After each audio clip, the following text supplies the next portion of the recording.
негизи эле адам баласынын жашоодогу максаты кандай болуш керек? Жана баягы биз эмне үчүн деги эле жаралганбыз? Жеш ичиш үчүнбү, кайра өлүп тирилиш үчүнбү? Аллах субханаху ва таала адамды жаратты дейбиз да. Кыргызда сөз бар, мен Кудай жаратты, Кудай жараткан эмес.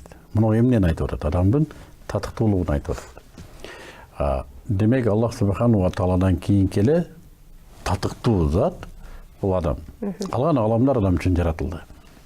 Эми ушул адамдын жашоосунда Аллах субханаху ва таала жашоо берди, биз айттык азыр. Анан ыктыяр берди. Кайсы бир нерселерге ыктыяр берди адамдын өзүнө. Анан bir kızık umtuluğunu verdi. Adam umtulad. Daim umtulup yaşaydı da. Siz aytkanday tamak jeydi. Tamak jegenden keyin anын артынан дагы бирisi издейт. Мынтет барат туалетке, туалеттен чыгып дагы тамак издейт, дагы ушинтип дагы туалетке да. Эмнеге умтулуп атат? Адам ушул умтулган нерсесин билсе, анын жашоосунда иреттүүлүк пайда болот. Эгер ушул умтулган нерсесин өзү билбесе, бирок ошого умтулуп жашай берет, бирок эмнеге умтулуп атканын билбейт.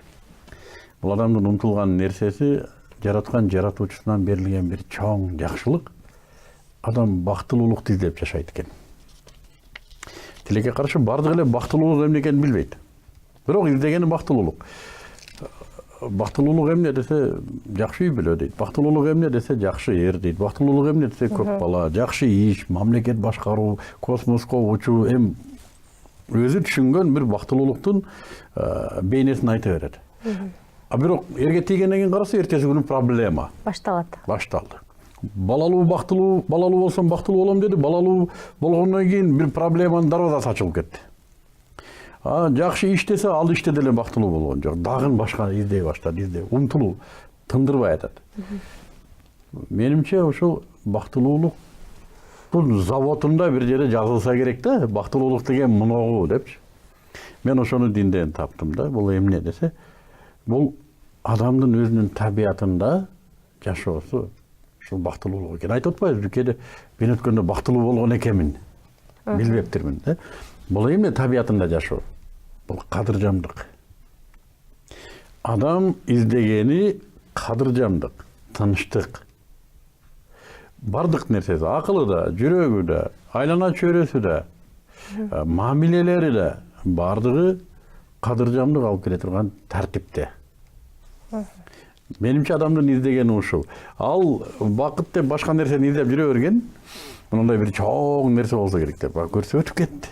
Мен кадыржам жашаган турбаймынбы деп ошонун кадырын кийин билет деп ойлойм. Менин оюмча адамдын жашоодо максаты бул анын кадыржамдыгы, багыты, бул бактылуулугу анын кадыржамдыгы. Андан өткөн бакыт эмне? Андан өткөн бакыт бейиштикке чыгуу, бейиш чындыгында. Ага чейинки нерсенин баардыгы кадыржамдык алып келбейт. Ошон үчүн бул жашоодо мен өзүм издеген нерсе да ушул. Ар бир кыймыл аракет, ар бир мамиле кадыржамдык алып келиш керек, тынчтык алып келиш керек адамга. Бирок бул жанагындай жерге түшүп жатып алуу эмес.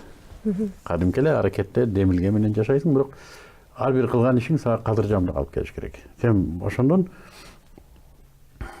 умтулуунун мындай бир жыйынтыгы катары, мындай бир өзүңдү жеңүүчү катары сезишиң керек да. Вот бир ишти намаз окудуң, кадыржамсың. Бул эмне? Бир иштин үстүндө жеңүүчү болдуң, бир ибадатын аткардың.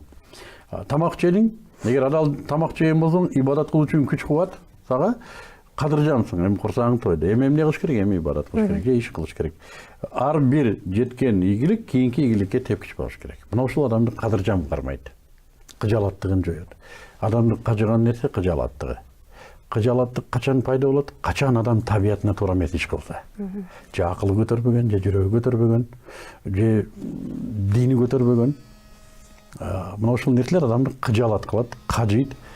Ал адамда кадыржамдык барган сайын алыстай берет.